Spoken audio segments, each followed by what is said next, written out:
Support LaneSide. Get something cool.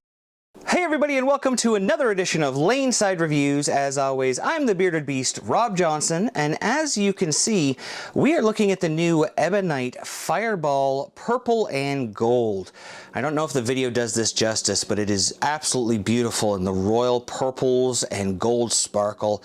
It really has a lot of shelf appeal. I hope the video pulls this through, but if you get a chance to see this thing in person, just to see it, it is a beautiful ball. Now, we have seen this ball before. The Fireball came out in a red gold not that long ago with an early version of HK22. Well, with the change in the rules in the PBA, you can't use balls that are more than 2 years old. This ball was kind of popular with people because of its performance and its reliability. So they've come out with a new version of it featuring the HK22 GB 11.2 Pearl. Now originally it had one of the early versions of HK22 and only the GB 10.7. So already we're seeing a little uptick in the perspective performance that we're going to see out of this ball. We already know that HK22 is going to make it very clean and very long and responsive, and that's kind of what we're looking for. Now we kind of put this into the late hook category. If you look at the core in it, it's the same modified light bulb core with those little kind of feet flaps on the bottom that almost look like a flip block but aren't. We've used that core before in the Fireballs, but with this upgraded cover stock, we're looking at something that's going to be clean and very angular, but not as angular as what we've seen in something like the Troublemaker Pearl that has similar pre-drilled numbers. Now we know this has a little bit of a higher RG, so it's going to be a little harder to spin up. Not a lot, but a little harder to spin up. So we're looking at maybe a couple of extra feet down lane before it starts to really read. And that's what we want. We want something that's going to be cleaner than our benchmark ball, get down lane and still be reactive and allow us to open up the pocket when we have some defined friction. Now, as for layout, let's get this guy turned around here. You can see we've gone with something pretty standard. For you PAL guys, we've gone with a 4.5 by 6.5 by 2.5. For you dual angle guys, that's going to be 85 by 4.5 by 45. We wanted to get the maximum length out of it, and we didn't want it to be very, very angular. Already knowing that this Pearl cover stock with the HK22 is going to have a fairly fast response, we didn't want to help it along with the core either.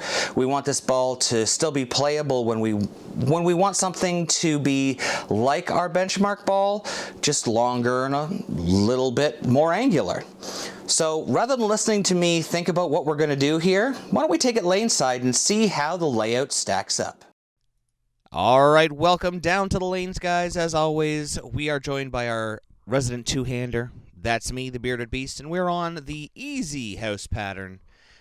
And, oh, that had a little bit more performance than what I was expecting. So as we said in the opening, we wanted something that was going to be longer than our benchmark ball, but still controllable with a little bit more angularity down lane than what we'd get out of a standard solid ball. We don't want it to be as smooth. We wanted it to pick up just a little bit stronger down lane. And as you can see from that last shot, it actually does have a lot of hook on it. So we were at our benchmark area there. We're going to make a move left off of this and see if we can get it a little bit closer to the pocket because we weren't too far off. Now, as we said, we've seen the Fireball from EBONITE before.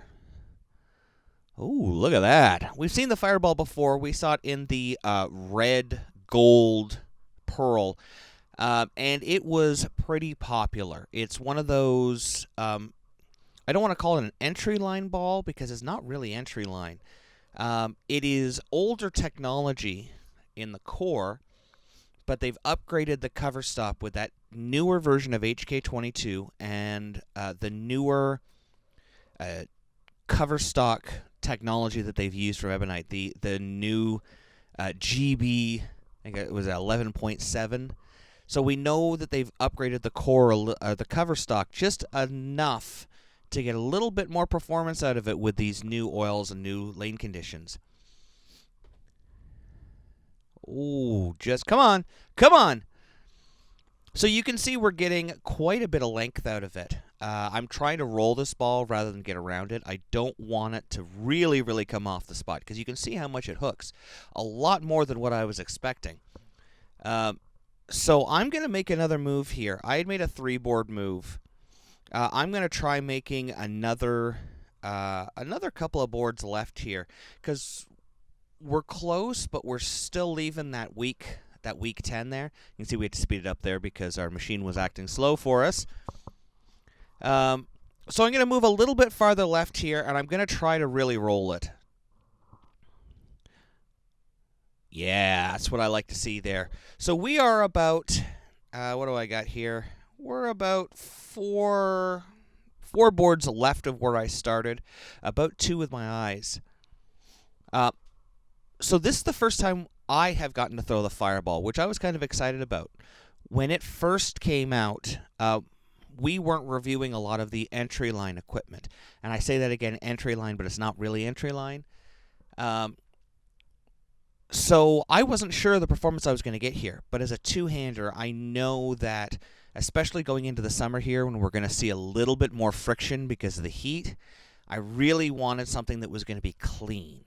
And in talking to people who had thrown the fireball before, especially our pro staff guys, I knew how clean this ball was. I knew how easy it was to get down lane. So it was just a matter of how much hook I wanted to see down lane, where I wanted it to hook. So you can see here. Oh, come on! Yeah! Woo! That was more like a Hadouken than a fireball.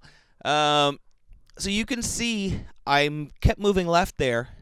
I moved another 3 boards to see what I could get, and it finally stopped hooking. So I know this ball is going to really fit in nicely with my benchmark ball.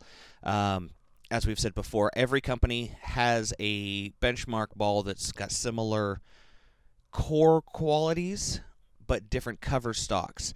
For myself, I tend to use the Rattler from Radical as my benchmark ball, so I knew I wanted something that was going to be similar length, but just a little... Oh, that was beautiful. Just a little bit cleaner. The Rattler, we'll get to it a little bit later. We know how smooth it is.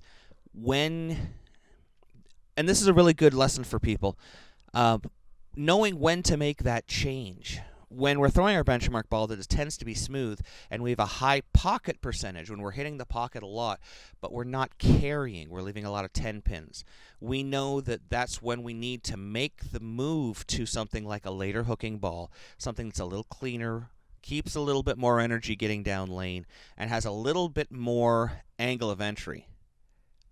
Oh, I love that. Just look at it. Do you see the way how it sets up at the pocket, makes its move, and rolls through the pins?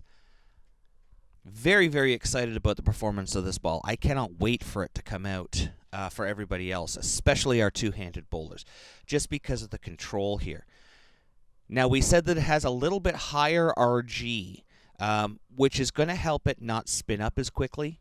That's one of the things that helps it get down lane with a little bit more energy. So when it turns the corner there, you can see it has a very defined motion. And we really, really like to see that out of our later hook balls. Here we are with our left-handed version of it. Here I am.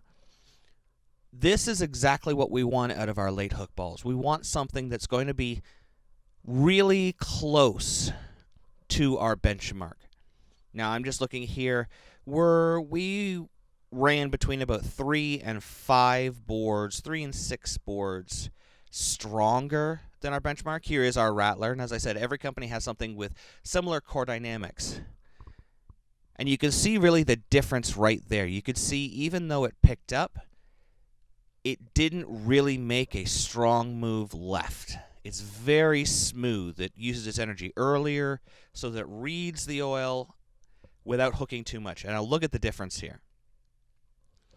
We're seeing a little bit more length out of it, probably 2 to 3 feet at most. but look at the hook down lane. We're getting about 3 to 5 boards more hook.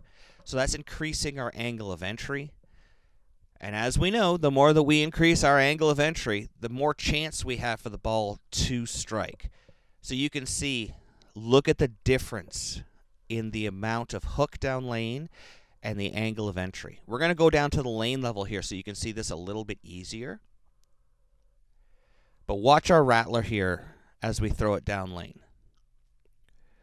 So you can see, even though it makes its move there, it's fairly strong off of the oil, but it's so much smoother. It sees it and then hooks, but the energy's been used earlier, so it's not a lateral hook. It's more of a smooth motion to the pocket. Compared to the Fireball here, and you can see it is much stronger down lane.